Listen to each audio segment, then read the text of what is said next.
I'm doing a blog on mental illness before I finish my series. I'm by myself here cycling. Supposed to be with a new staff that I think came in and is going to be replacing me when I leave to do volunteer work. And I'll speak loudly here just because there's a lot of wind, and it's often been a problem with my videos. So even before she spoke, this woman here of a Japanese origin, I could tell what her personality would most likely be.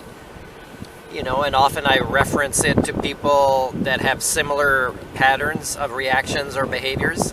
Even if there's no communication between us, when I attempt some, using somebody to help, like to see if she wants to go cycling, I can read her face, right? And I can tell with that face a slight laugh or mockery, or there's a disrespect already, right? And of course the person translating is not going to pass on this, even if it's not specifically in the words, but she knows it's there because she's also probably matching the words to the nonverbal expressions. She reminds me, this girl, of a bisexual woman I know that is very self-involved, that has spent, when she was in a personal development course with me, most of the time convincing people of who she was. In fact, writing like really long letters of what her personal growth process was during this course, but she never really invested into becoming the person she was trying to convince people to be. And often people put more effort into the image when,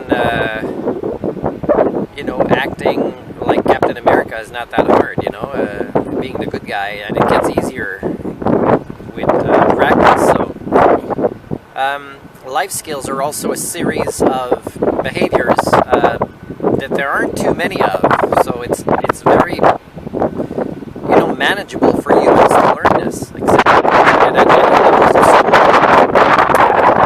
they include behaviors that help with relationship with kids, parents, spouses, you know, friends, lovers, employers, employees, everything. So it's kind of weird to see that people focus on the energy of maintaining an image and not developing these skills.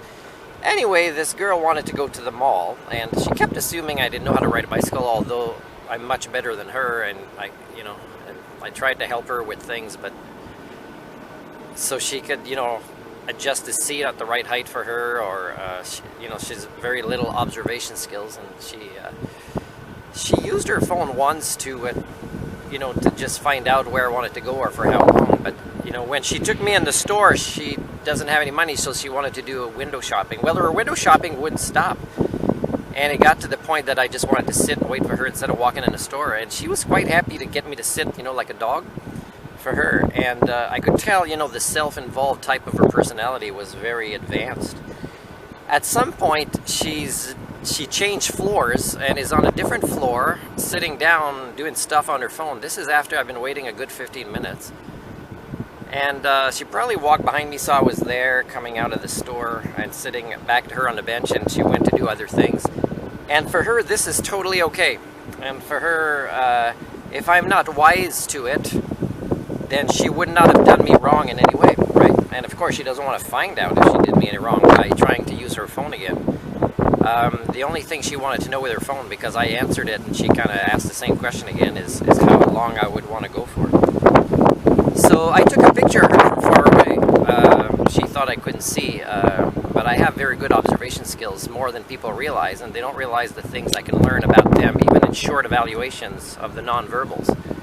There's a Korean guy who's new at the guest house, who's gay, and I think he has a hard time with himself being gay, so he gives himself more value by, you know, being judgmental of other people without knowing about them any more than they know about him. And of course, I knew all this even before he opens his mouth too. So, and he's got decent English, so I did have a few conversations that were very short with him after, and I could tell this was an accurate evaluation. And by the way, I'm not judging homosexuality with this comment. But, you know, like, let's say a person is homosexual, or let's say they're born with a particular body type, or let's say they had particular parents with personality patterns. Well, they're more likely to develop scenarios where they're going to respond or cope to their environmental stimulants, the outside world, in a particular way. And it used to be there was more uniqueness and variety in this, and now I see more and more personalities are becoming generically merged into just a few different patterns of personality. It's actually almost at the level of a worm. You know, a worm might have patterns, you know, different worms of like 4 different ways to go about to reproduce or to eat or to choose their environments or whatever. And it's almost the same with people now, that I don't even see you know, unique people personalities anymore. Anyways, I'll talk for a while, but I'll cut this in a couple of videos. Before I left Vancouver, I was in a bus, and I was sitting in a seat that points to the back of the bus, and about 3 seats away from me was a beautiful young Asian woman, I would say maybe 22 to 24, and she was having mental illness episodes that I could tell, and it was most likely a schizophrenia, and it involved voices. And the voices, you know, were on her right side and left side, different voices, and I don't know if there was more than 2, but it was at least 2. And, you know, it was a majoritively Asian bus, so I don't know if there was some from her country. But at some point I see that her distress, although was kind of comfortable for her, was just a way to pass time, almost becoming a habit. So I said, I'm noticing that you're going through challenging thoughts right now. Do you mind having a conversation with me to kind of get you out of it? And she agreed, and she had some English skills. And she wasn't in this conversation very long. Now, she was still 3 seats away from me, but most of the Asians were on their phones or with the earplugs, music or phones. And none of them, although they're all sitting, you know, touching her, it was a full bus, I'm the one that noticed, and I'm the one that's not on a phone or with headset most of the time, and that wanted to help. And, you know, just asking her where she worked, where she came from. It was a fairly short conversation, but on the way out, she did thank me. And now, I knew I was in a helper role. Now, this was an amazing woman who, after being deep in her mental illness, was so resilient in her mind that she was able to get out of it very quickly with a choice to participate in this conversation with me. And so I was amazed not just by her beauty, but by her choice and abilities of her resilient mind to do this. But I was in a helper role at the time, so I was not in I'm a single guy who would love to get to know this beautiful woman more. So later on,